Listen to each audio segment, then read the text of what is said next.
I believe that fear gets way too much airplay. I think so many people say, well, people don't take action because they have too much fear, or fear is holding people back. And I think this is so common in our language, it's almost to the point where it's almost comedic. It's ridiculous. It's like, well, what are they fearful of? What are they so scared of? We live in the modern world right now where there's not all these impulsive fears that are driven by a physical reality to be safe. We're not being chased by animals that are trying to kill us often, right? So most of the fears that we actually have are just negative contemplative thoughts that we're rerunning too often, and we're associating so much pain to that. Now it becomes convenient. Oh, it's fear. As if some fear is some big, unknowable, scary, awful thing. Well, mostly it's not. Most fear is just bad management of our own mental faculties. It's not an impulsive physical thing generating in our brain, telling us to, fight, flight, or flee, and everyone wants to use that as an excuse. We still have all these, biological psychologists or people running around saying, well, it's just an impulsive thing that people can't understand or be conscious of, right? It's the unconscious fears. It's just wiping us out. It's like, get over it. Neuroscience has shown, we have much more powerful capabilities than most of us think that we do. And the reality is, most fear, once you understand what it actually is, and it usually is a contemplative process, and once they understand what it is, then it's like, oh, we can overcome it. Because what is it then? What is fear? What are we so scared of? What's going to hurt us? What is this thing that we fear is going to bring so much pain in our lives? Ever thought about it? What is it? What is the thing that we're so scared that's going to bring in all this pain to our lives? I remember figuring this out for myself, and when I did, I wasn't so scared anymore. Because sometimes, the things, once you understand them more, they're not so terrifying. Once something becomes knowable, you can develop competency around it. Once you can develop competency around it, then you can develop confidence around it. There's this old thing in psychology we call the competence-confidence loop. The more you understand something, the more confidence you have in that area. Same thing with anything that does happen to impulsively generate some fear in yourself. Well, now once you understand what it is, you can deal with it better. Because what we're all fearing is basically 3 types of pain, 3 areas that we might experience pain in our lives. And once we understand that, we can reorient our mindset around those things and no longer be frustrated or stopped by fear.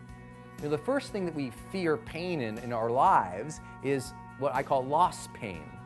Loss pain is, well, if I change my life or I do this new thing, I'll experience loss. And because I experienced loss, I don't want to do it. So I'm scared to try it because I might lose something that I like, I care for, I adore. If I go and make that big change in my life, I might lose my job. I might lose my relationship with my spouse. I might lose my connection with my kids. I might lose a passion. I might lose a benefit, right? I remember when I wanted to go and start my own business, everyone was generating all this fear in me by saying, well, be careful, this is very dangerous, Brendan. You don't want to quit your job and lose all that security you have.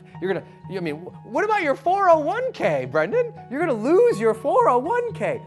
All these things we think we're going to fear. And the reality was, part of that was true. As I thought more about the situation, I was concerned. I was fearful that I would lose the security I had that the job provided. I would lose that steady paycheck we all want. I would lose that predictability of my career path. I would lose that nice process of having managers around to kind of coach and consult me into higher levels of performance. I would lose the peer set. I love my coworkers. I lose some of the work that I loved. I would lose that great lunch and cafeteria. It's like you think of all these things you're going to lose, so you don't make the decision to quit. Same thing, like people are going to try and quit smoking, or they're going to try and start a diet. They're fearful that they're going to lose that smoking break that gives them that peace and that comfort and that sense of calmness from breathing in deep, even though they're breathing in death. They're fearful, oh, well, if I change my diet, I'm going to lose those foods that I love so much, so I'm not going to change. And that's what people do. They're fearing loss.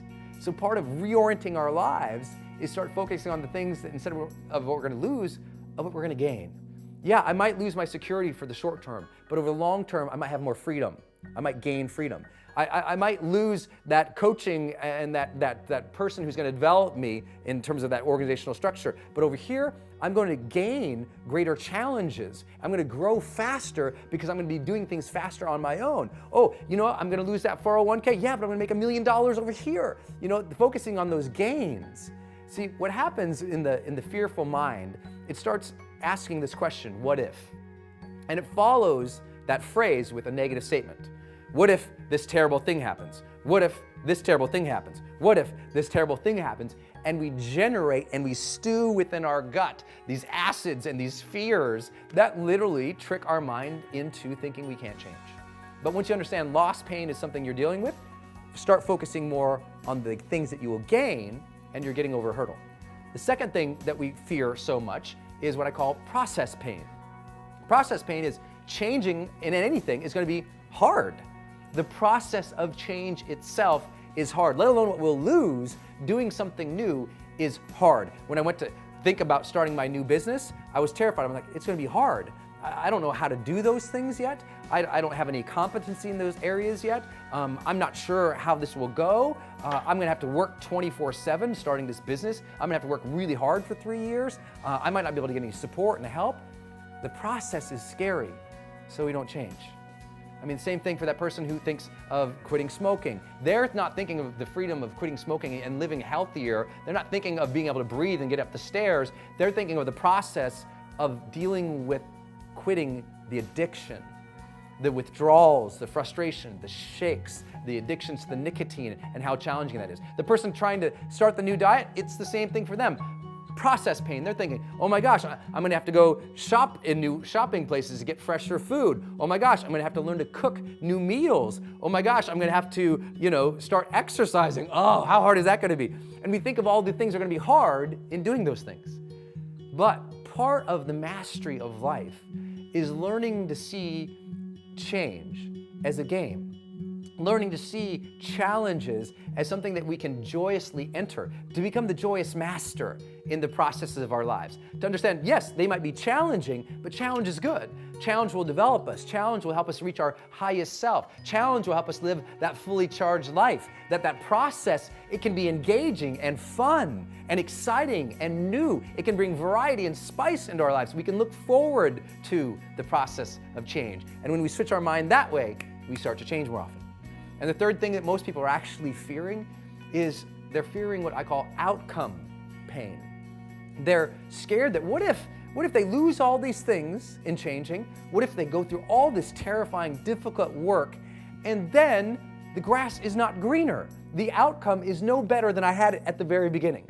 I was terrified that with my business too. I thought, oh my gosh, what if I begin this business and I do all these things and I work my butt off, but I don't make it? I don't earn any more money. I don't have a better lifestyle.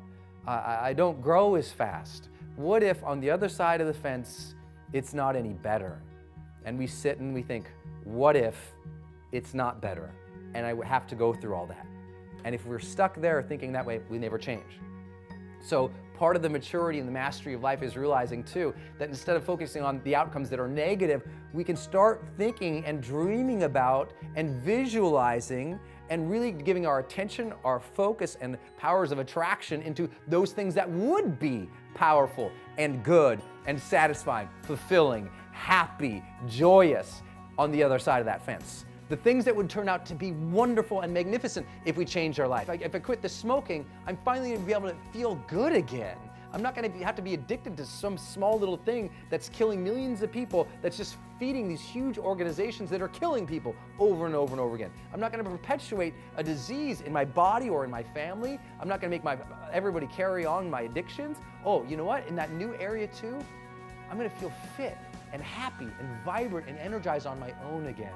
Oh, when I start that diet, you know what? I'm going to really enjoy tasting some new foods because I haven't tasted good food for a long time. I'm going to actually enjoy going out with people again. I'm going to enjoy shopping again to find clothes that actually fit my body. You start thinking about all the things that will be positive from that change. And when you do that, you start to master your mind and direct it better. Because you know what? When you're obsessing about loss pain, process pain and outcome pain, guess what? The more you focus on those, the more you obsess about those types of pain, your brain and your body goes, no, don't do that. I don't want to experience that, because we've built and we've been gifted with this incredible contraption here that is unbelievably driven to avoid pain. And when we realize that, then we have to stop suffering in our mind and stewing in our mind about the pain we might experience if we do the very things that would improve our lives. You and I both know what would improve our lives. Why aren't we doing it? Because somewhere there we've probably associated a lot of loss, process, or outcome pain to it. And today might be a great day to sit down and say, what do I really want in my life? Why have I not been progressing faster? And when you start exploring that question of why have I not been progressing faster, you might discover loss, process, and pain at work, and you're going to flip it now and focusing on the gains, the joys, and the positive outcomes. And when you start to do that, you'll find yourself being that joyous master. You'll find yourself getting further ahead in life, and you might just find that life can feel fully charged once again.